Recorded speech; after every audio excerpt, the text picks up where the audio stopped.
Ma mère a levé les yeux au ciel à la seconde où je suis entrée dans cette salle d'audience parisienne. Sans aucune subtilité, le genre de regard qui hurle, et c'est reparti. Comme si j'étais un simple désagrément dans son histoire de victime parfaitement répétée. Mais c'est alors que le juge Renaud a figé son geste au milieu de ses papiers, ses yeux rivés sur mon visage, et j'ai vu la reconnaissance le frapper comme un TGV. « Attendez », a-t-il dit lentement en posant son stylo. « Ces allégations sont contre vous.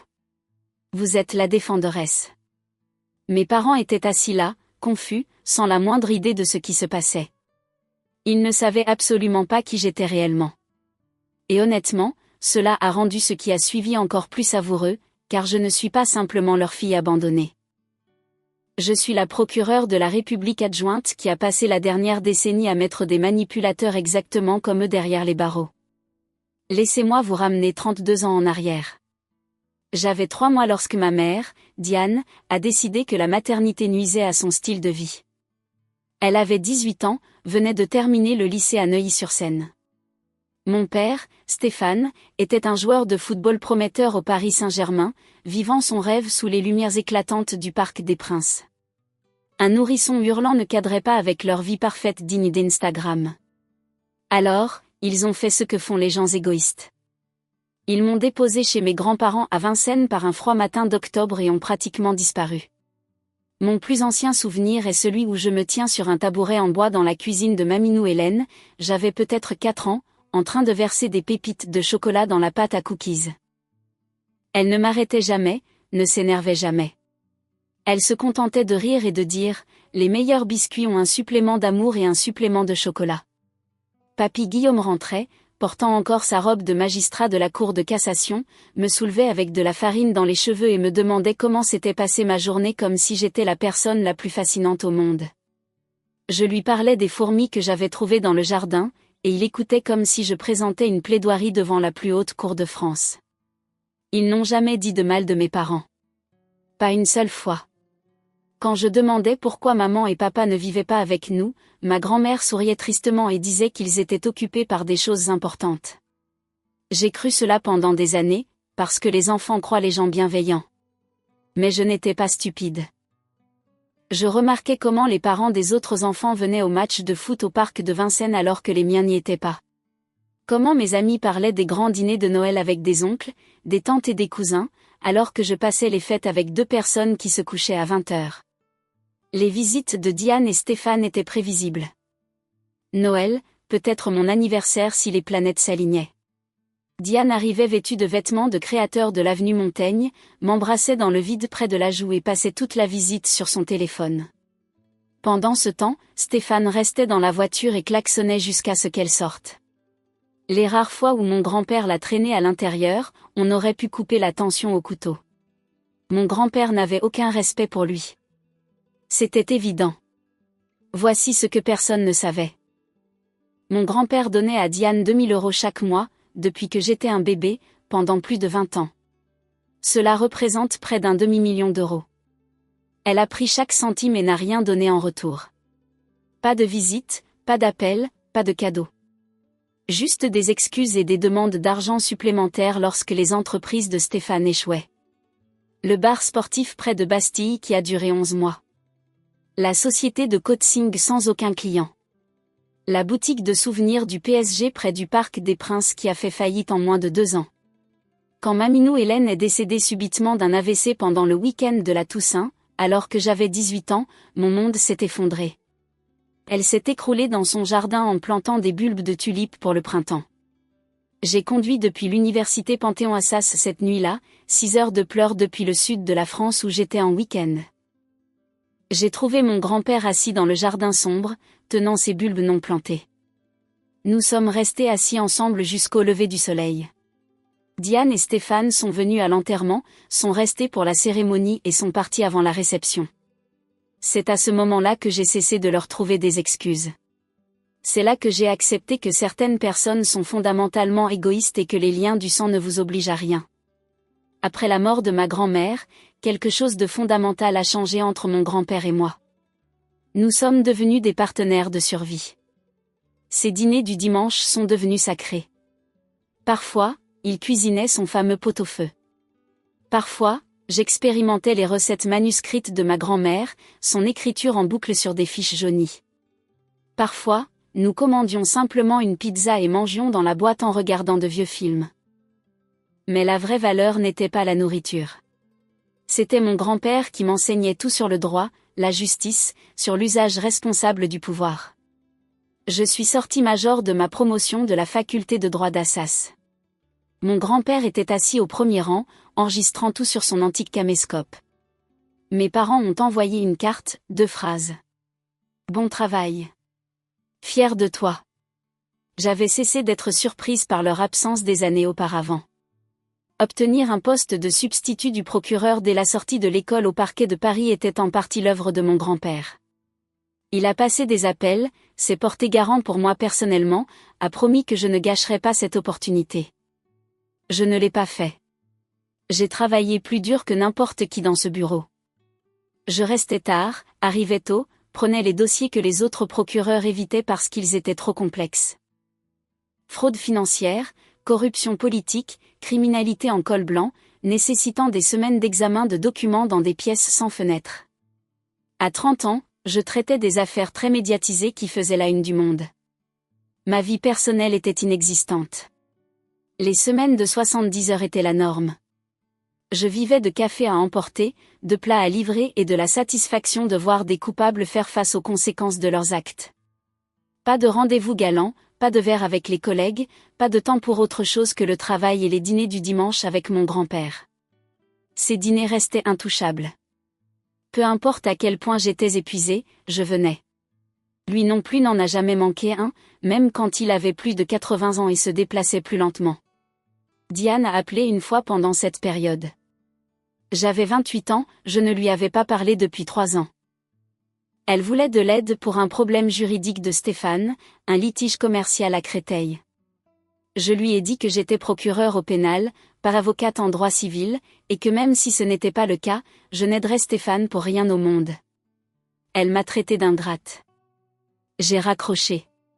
Quand mon grand-père est mort à 87 ans, paisiblement dans son sommeil dans cette grande maison de Vincennes, j'ai senti ce vide familier revenir. Mais cette fois, je n'étais pas une jeune fille perdue de 18 ans. J'avais 32 ans et j'étais devenue exactement la personne qui l'avait élevée. La lecture du testament a eu lieu une semaine plus tard au bureau de l'avocat sur l'avenue de l'Opéra. Je m'attendais peut-être à quelques livres, sa montre, des objets personnels. Ce que j'ai eu, c'est tout. La maison de Vincennes valant à elle seule 1 million, le portefeuille d'investissement, les économies, l'assurance vie, 3 millions d'euros au total. Tout ce qu'il avait bâti en 40 ans à la Cour de cassation. Il me l'a laissé avec une seule disposition dans une lettre scellée. Ma très chère Chloé, commençait-elle. Tu as mérité cela en étant présente, en m'aimant ainsi que ta grand-mère quand d'autres ne prenaient pas la peine. J'ai pleuré en lisant cette lettre. Pas des larmes de tristesse, des larmes de validation. L'avocat m'a tendu une autre enveloppe, contenant des documents, des relevés bancaires montrant que mon grand-père avait donné à Diane 2 000 € par mois pendant plus de 20 ans, près d'1 demi-million d'euros au total. Des emails d'elle en demandant plus. Des textos promettant de venir puis annulant.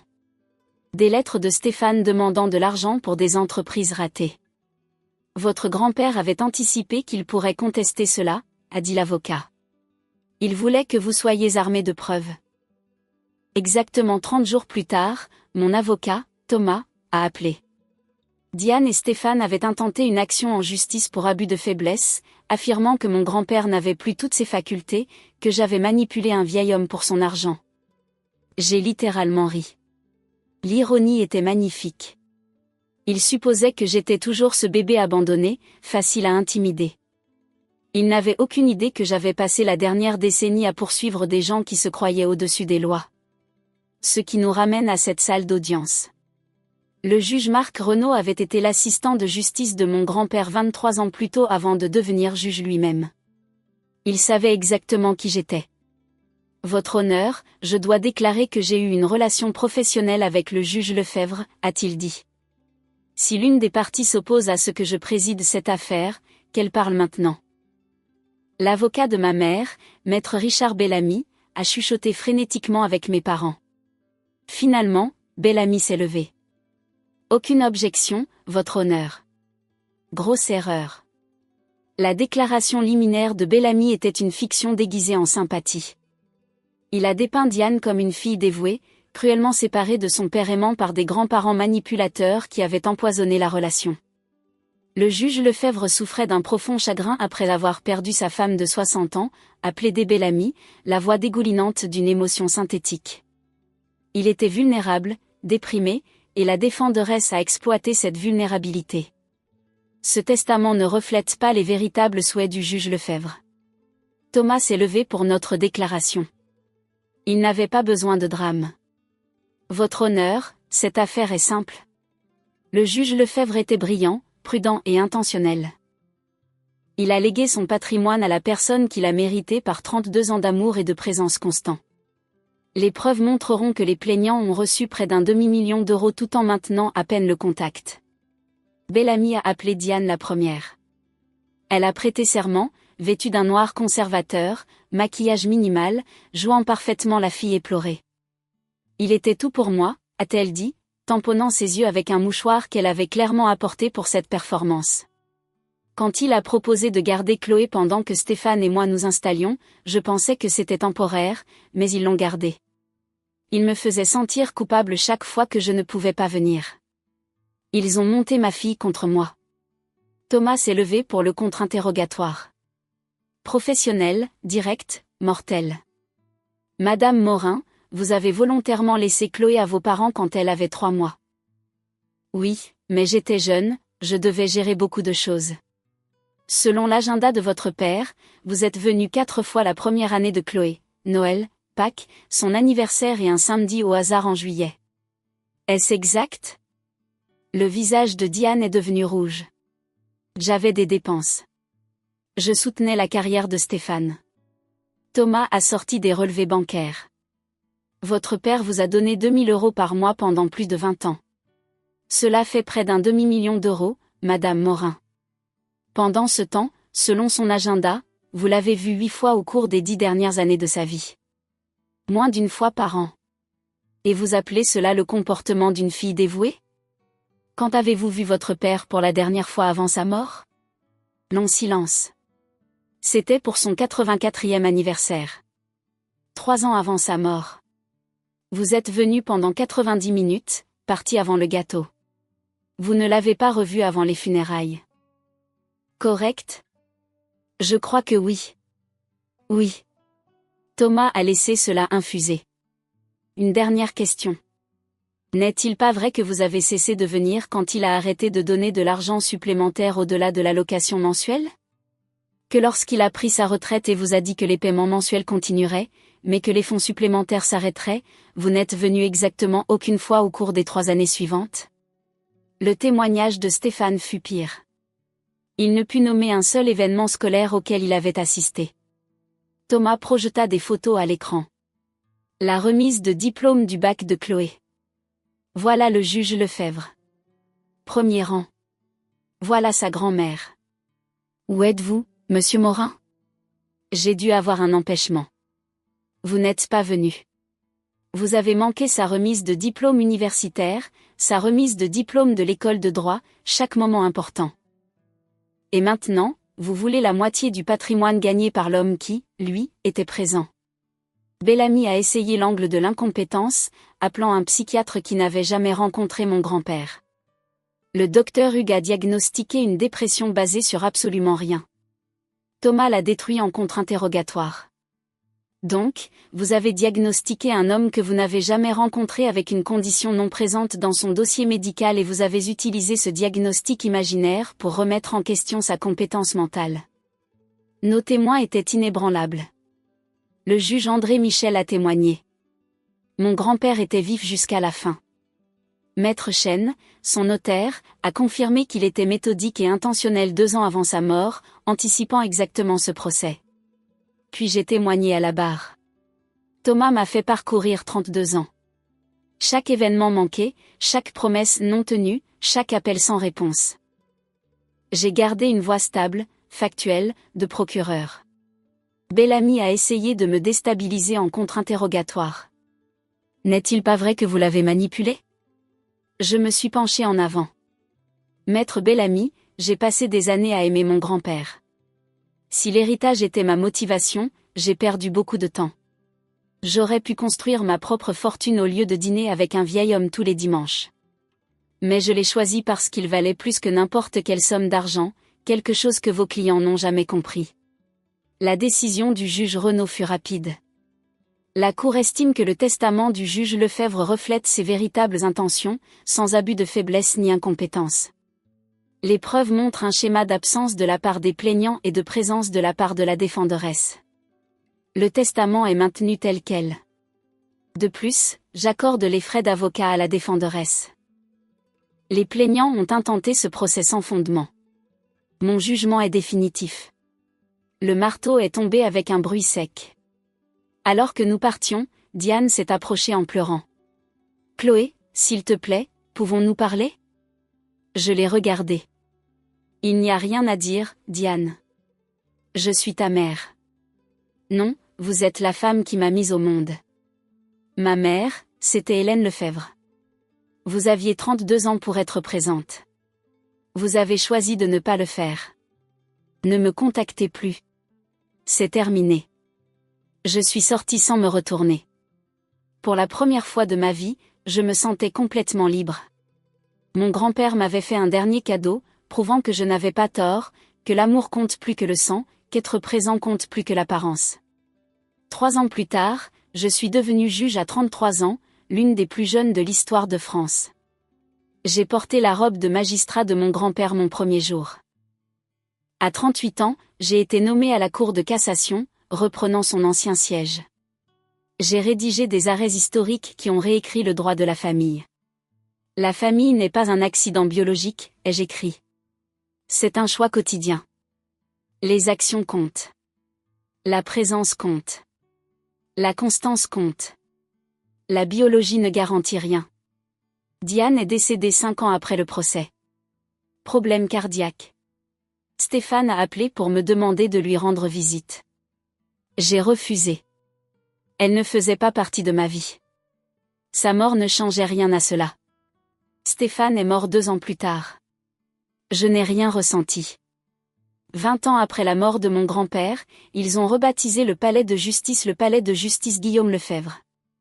J'étais là, à l'inauguration, regardant son portrait. On l'a fait, papy, ai-je murmuré. Tout ce que tu espérais. À 60 ans, après 30 ans de magistrature, j'ai pris ma retraite. Ma dernière visite à leur tombe au cimetière du Père-Lachaise. J'ai planté d'autres bulbes de tulipes autour de leur pierre tombale. Merci de m'avoir choisi, ai-je dit. De m'avoir aimé, d'avoir fait de moi ce que je suis. Parce que voici la vérité. La famille, ce n'est pas qui partage votre ADN. La famille, c'est qui est là pour vous, chaque jour, toute une vie. Le sang peut créer des liens, mais seule l'action crée une famille. Ce n'est pas seulement mon histoire. C'est la justice. Si cette histoire a résonné en vous, si vous avez déjà dû choisir entre une famille toxique et les personnes qui ont vraiment été là pour vous, laissez un commentaire ci-dessous en partageant votre expérience. Cliquez sur le bouton d'abonnement pour plus d'histoires sur la défense de ce qui est juste, même quand cela vous coûte tout. Et rappelez-vous, vous ne devez aucune loyauté aux personnes qui ne l'ont jamais mérité. Merci d'avoir regardé.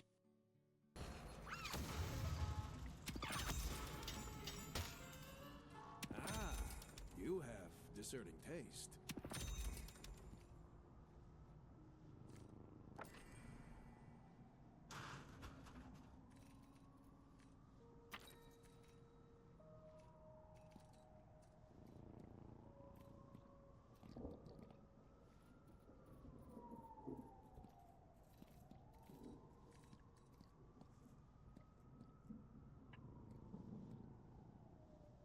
That's really nice.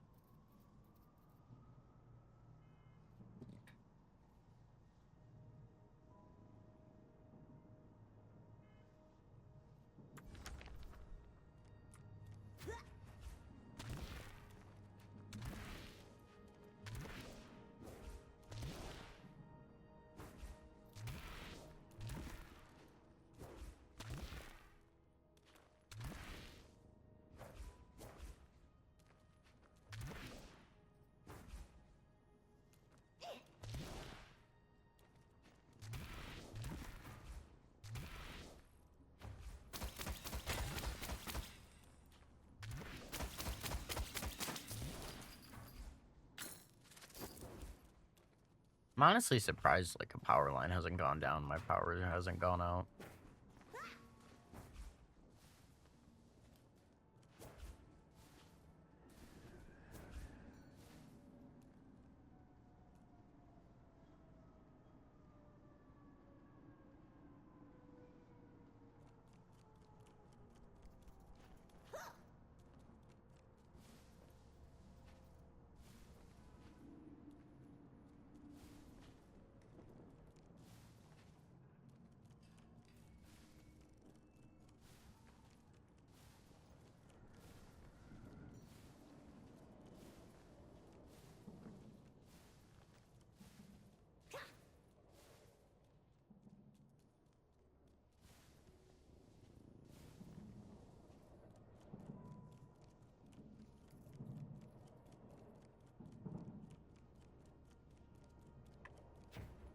Might be too high of a DPI jump. As soon as you start answering survey questions.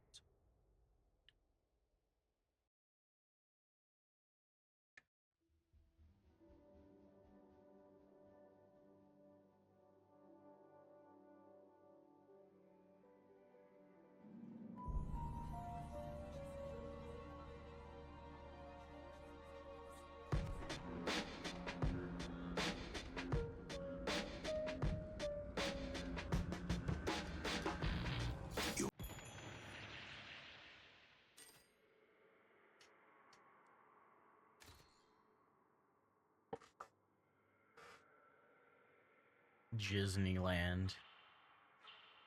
God, people just have the most creative names. And you will exceed them all. It's time to summon the Hidden King.